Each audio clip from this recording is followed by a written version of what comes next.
boa tarde, tudo bem com vocês? Bom dia, né? Dia, boa noite, boa tarde primeiro, tô aqui de tarde já.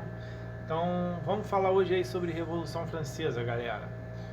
Mais um videozinho aí da aula de história, né? Aula 2, uma aula rapidazinha, né? Vou fazer um breve resumo sobre o que é, o que foi, sobre o que foi, né? Que é não, mas o que foi a Revolução Francesa, seus principais motivos aí, né? Então, assim, a Revolução Francesa, para a gente iniciar, ela é considerada um dos marcos da história. Ela alterou aí as bases do poder político e social na França, não só na França, mas no mundo inteiro, né? As pessoas, todos os países naquela época sentiam pavor quando se tocava o nome de Revolução Francesa, né? Que usava o lema principal, que era liberdade, igualdade e fraternidade, ou seja, liberdade, libertação, libertar os pobres, né, a classe operária dos ricos opressores, igualdade jurídica, igualdade legislativa, igualdade econômica para todo mundo e fraternidade, somos todos franceses, somos todos irmãos. Então eles tinham uma visão em que a elite na época não aceitava essa ideia. Só para a gente ter um gancho aqui sobre revolução, toda revolução ela começa com um mandando e outros, com o opressor e o oprimido. O opressor e o oprimido. E o oprimido se revolta. Isso que acontece na maioria das vezes. Beleza? Que foi o que eu acabei de falar, ó, aqui Revolução Francesa, 1789, considerado um dos marcos da história, e alterou profundamente o poder, né? Não precisa repetir. Mas vamos aqui para o que interessa. A França pré-revolucionária, vamos entender um pouco antes da Revolução. Forma do governo, monarquia absolutista, ou seja, o rei mandava de forma absoluta no governo. Ninguém comandava o rei mandava no exército, mandava na justiça, mandava na economia, mandava na vida de todos, né? O rei era a persona principal do império. A estrutura social profundamente desigual, excluindo a maioria da população, ou seja, você tem uma minoria muito rica, que come bem, veste bem, né? Vive bem, e uma grande maioria pobre, que passa fome, que passa necessidade, que não consegue se sustentar porque não tem emprego, não tem onde ganhar dinheiro. E as pessoas às vezes, mas se vira, tem que se trabalhar e ganhar dinheiro. A gente sabe que não é bem assim, né? A sociedade estamental rigidamente dividida em ordens e classes. O que é isso? Você tem aquela hierarquia, né? Sucerano, vassalagem, né? São os vassalos do rei, né? Os donos da terra, as pessoas que trabalham para eles, né? Era basicamente dessa forma aí que era dividida aí nesse período, tá? A sociedade francesa aí do antigo regime. Então temos aí o primeiro estado, que é o clero, 1% da população, o segundo estado a nobreza, né? E 97, terceiro estado, burguesia, camponeses, os sans-culottes, que representava a maior parte da população, e arcava aí com os impostos, né? Os sans-culottes eram pessoas que não usavam aquelas calças com culote, aquelas calças largas. A gente vai ver isso aí um pouco mais à frente. Aqui temos aí o imagem do sans-culotte, eram artesãos, trabalhadores e até pequenos proprietários que viviam nos arredores de Paris. Recebeu esse nome porque não usavam os elegantes calções que a nobreza vestia, uma calça de algodão aí, né, que ficava parecendo que você tinha as ancas largas, grandes, tá? Por isso o nome aí do sans-culotte, ou seja, sem culote. Aqui a gente pode ver os culotes, né, na imagem, né, na outra imagem aí, né, olha lá, minhas costas não aguentam mais esse peso. O pobre, né, servindo aí de carregando nas costas, a monarquia carregando nas costas a igreja, né, e toda a pobreza carregava essa galera nas costas. Então, por isso ele fala, minhas costas não aguentam mais esse peso, ou seja, não aguento mais trabalhar me matar de trabalhar para sustentar aí uma nobreza, né? Que não serve de nada, basicamente. Isso que acontece. E isso vai causando aí alguns sentimentos, entendeu? Para vocês poderem ver. Além das questões sociais acima apontadas, a França passava por uma grave crise econômica. As finanças aí do Estado estavam prejudicadas desde o governo do Luís XV, né? Fazia muita obra. Luís XV queria criar uma competição muito grande com a Inglaterra, né? Com seu primo, que era o rei da Inglaterra. Então eles disputavam a questão da guerra também, né? A guerra dos 7 anos contra a Inglaterra, né? Gastou muito dinheiro, o país foi extremamente castigado economicamente, né? Mais colheitas, problemas com o clima, seca ou excesso de chuva em algumas épocas. Então isso causava uma grande complicação, inclusive uma crise econômica muito forte. A fome se espalhava rapidamente pelo território. E nós sabemos que fome, desemprego, doença é o estopim para uma revolução. Isso é fato. Até nos dias de hoje, a população, ninguém quer ver o seu filho gritando que quer comida e você não tem como dar comida para ele dentro de casa. O papel dos governantes, desde aquela época até os tempos modernos, é de prover para a população, de prover emprego, de gerar emprego, de abrir frentes de trabalho, de melhorar a economia, de proteger a população. E a maioria da população é de pobres, são eles que sustentam o governo. Não é o rico que sustenta o governo. Não é o rico, gente. Esquece essa ideia de que rico sustenta o governo. Rico não sustenta o governo. Quem sustenta o governo é pobre. Quem é que paga mais imposto? É o pobre. Rico quase não paga imposto. Quem paga imposto é pobre. A situação de exploração aí do terceiro estado, grave crise econômica, né? O terceiro estado seria os mais pobres, a grave crise econômica aí, né? Somado a ideais ou ideias iluministas, que vai repercutir na famosa Revolução Francesa. Ou seja, vamos dividir o império pelo povo, vamos ser governados pelo povo, o povo no poder. Os reis estão comendo bem enquanto o povo passa fome. Os reis fazem festa com o dinheiro do povo, mas não investem nada no povo. O povo só serve para trabalhar e pagar imposto. Galera, é muito complicado quando a gente tem uma visão fechada. Quando você abre o seu ponto de vista, você vai ver que a Revolução ela tinha ideais, sim, tinha ideias fortes, né, que era salvar esse povo da pobreza. A questão deu certo, não deu? Aí é uma coisa para o próximo capítulo.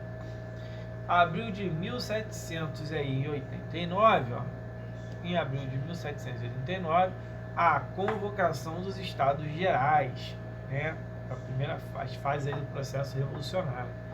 Então tivemos lá um impasse quanto à forma de votação, voto por estado e o voto por cabeça, né?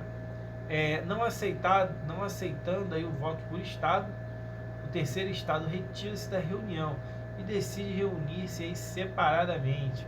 Apoiados por deputados dissidentes da nobreza e do clero, o terceiro estado declara estar reunido em Assembleia Nacional. Esse terceiro estado é os parlamentares de origem mais humildes, né, que representavam os mais pobres. Aí era a reunião aí, né, dos estados gerais. Se vocês podem reparar que de um lado senta a igreja, né, de outro lado a nobreza, né, lá no fundo, né, mulheres, e aqui na frente você tem ali uma sociedade mais pobre, uma galera um pouco mais pobre, né, que é a grande maioria. Aqui temos uma outra imagem aí, que é uma pintura aí, a tomada da Bastilha, em 14 de julho de 1789, quando a massa toma o poder, né, ganha o castelo, invade o castelo, toma o poder e declara aí uma França livre. Esses ideais aí, cara, era o terror da monarquia brasileira, o terror de muitas monarquias aí naquele período, que todos tinham medo, principalmente aqui no Brasil, de se fazer aqui no Brasil como foi feito na França, né? Até porque aqui, se quisessem, teriam feito, porque você tinha muito mais escravo e pobre do que militares e grandes, né, e ricos, né?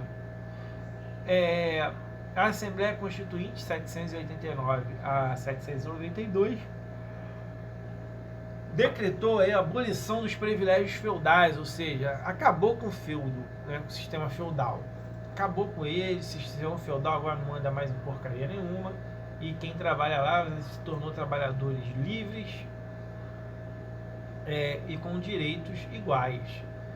Aprovou a Constituição Civil do Clero, confisco e nacionalização dos bens da Igreja Católica, ou seja, tudo que a igreja dizia que era dela, que era de direito dela, o povo tomou para o povo e dividiu e repartiu terras da igreja, que eram muitas, entre as pessoas que precisavam, quase como uma mini reforma agrária, né?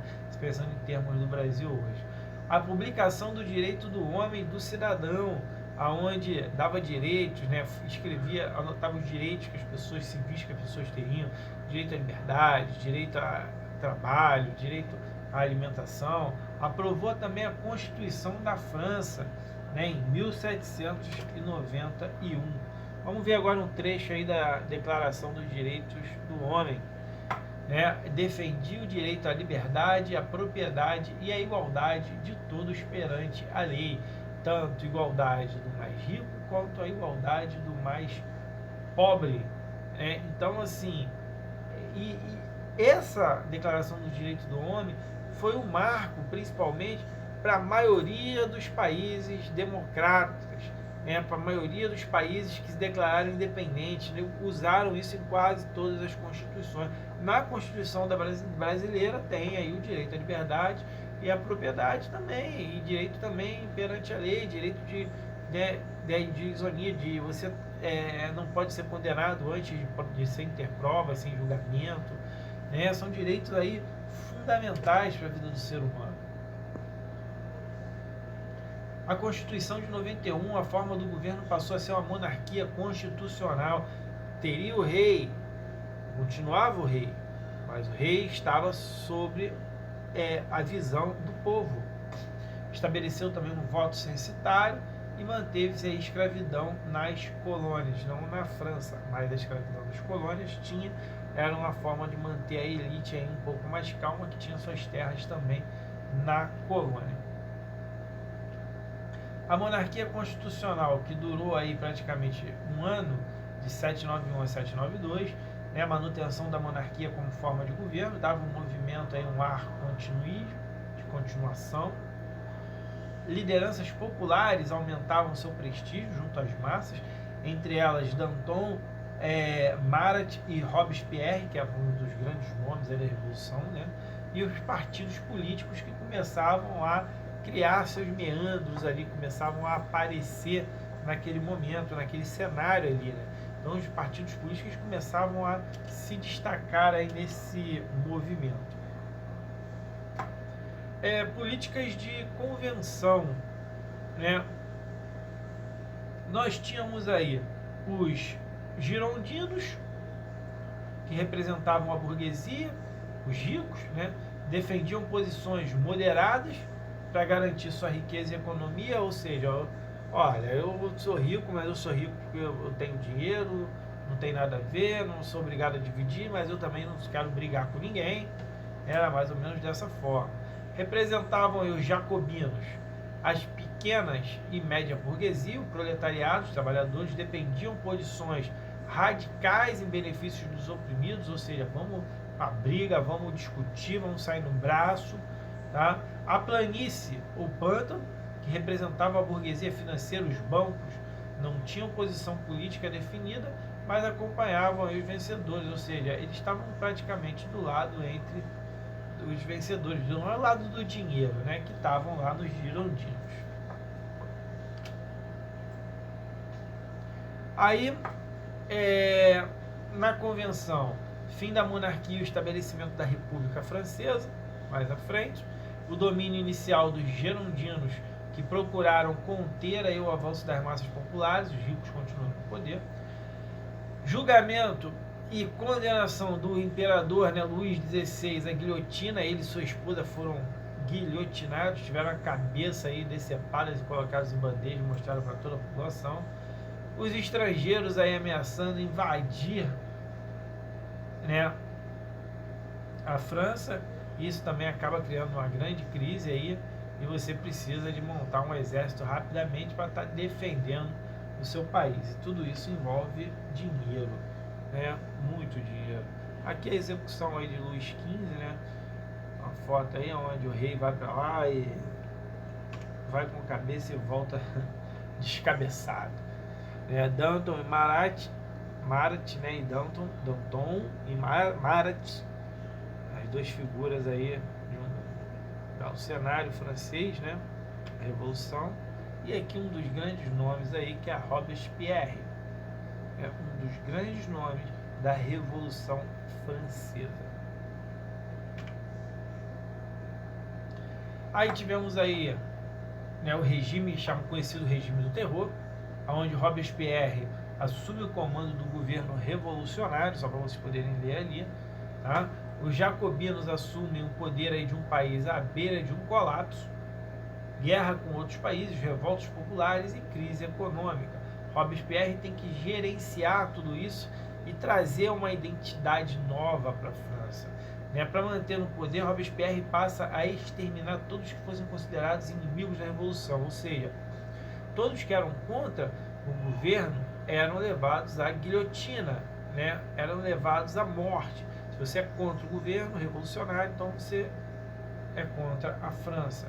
Os opositores do governo foram levados à guilhotina, né? Robespierre também era pressionado pela população, pois em prática a redistribuição parcial da propriedade e lei de amparo, né? Então, ou seja, a população pressionava, que queria seus direitos, queria que as promessas no estatuto lá do homem fosse cumprida. Então ele começa lá a tirar terras, né? Realmente confiscar as terras dos nobres, da igreja, de alguns bispos, e distribuir isso aí para a população como forma de acalmar aquela galera, deixar eles um pouco mais calmos. Tá? Isso aqui era o símbolo do terror francês, a guilhotina, né? Botava-se a cabeça aí, decepava, tá? Uma morte rápida, segundo eles, rápida e indolor, né? Não sei, eu não queria estar ali.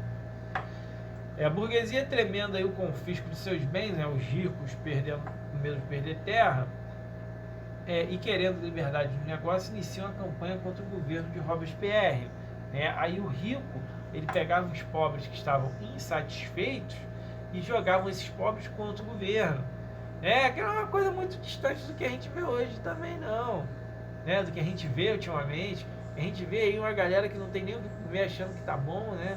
Tinha gente que era assim também, que não tinha o que comer, mas achava que os ricos estavam certos. Vai fazer o quê? Mera coincidência. Aproveitando da situação, derrubaram o governo de Robespierre e ordenaram sua morte na guilhotina. A reação termidoriana iniciou-se em 1794 e representou o retorno da alta burguesia no poder, ou seja, os ricos voltaram ao poder do país. Uma nova Constituição foi elaborada em 1795, foi mantida a República como forma de governo, o voto censitario foi restabelecido e o governo passou às mãos aí de um diretório, e um diretório da nobreza, né? Que é uma foto aí da noite de 9 Thermidor, né? Em que se revolucionam e tomam novamente o governo aí. O diretório, né, tirando aqui para vocês verem a parte de cima, o poder político foi entregue a um conselho de 5 membros, que era o diretório, eleitos para ir para mandato de 5 anos. O governo manteve-se graças à aliança com o exército. Aí vai ver aquele outro nome famoso, hein? Naquele momento, muito prestigiado pelas suas sucessivas vitórias contra a coligação de países europeus. A figura do baixinho Napoleão Bonaparte ganha prestígio diante da atuação do exército, que levou a assumir o poder aí posteriormente. Napoleão, ele cresce como um grande militar, vou tirar aqui só para vocês verem ali, a francesa 789, tá? Napoleão, ele cresce como um grande militar, gente, e isso daí vai botando o nome dele lá em cima. Em Então era tudo que você precisava naquele momento para dar um golpe e ficar no poder. Os efeitos da Revolução Francesa de 89 atingiram em pouco tempo todo o planeta. Os ideais de liberdade, igualdade e fraternidade consolidaram como princípios universais e inspiraram a luta pela independência e liberdade em diversos países, principalmente na América Espanhola. A Revolução Francesa contribuiu para a construção de sociedades mais democráticas, pautadas nos direitos humanos. Inclusive também para a Revolução Norte-Americana, né, que teve aí um base desses ideais da Revolução Francesa, gente. Então, pensando nisso tudo, galera, a gente tem que entender que a Revolução Francesa, de uma certa forma, foi tirar a nobreza do poder e colocar o povo, né, que sem controle acaba perdendo o poder novamente para a alta burguesia. O povo que briga, consegue o poder, mas acaba perdendo o poder por falta de controle, né, e volta e se torna submetido novamente à nobreza. Galera, por hoje é só. Boa aí Semana Santa, né? Páscoa a todos, não sei quando vão ver. Espero que tenham gostado. Qualquer coisinha, manda uma mensagem, comenta, curte, compartilha lá, tal, beleza? Tá? Qualquer dúvida avisa, comunica, a gente vai fazer aí um novo vídeo caso precise. Valeu, um grande abraço a todos e até a próxima aula. Tamo junto, pessoal.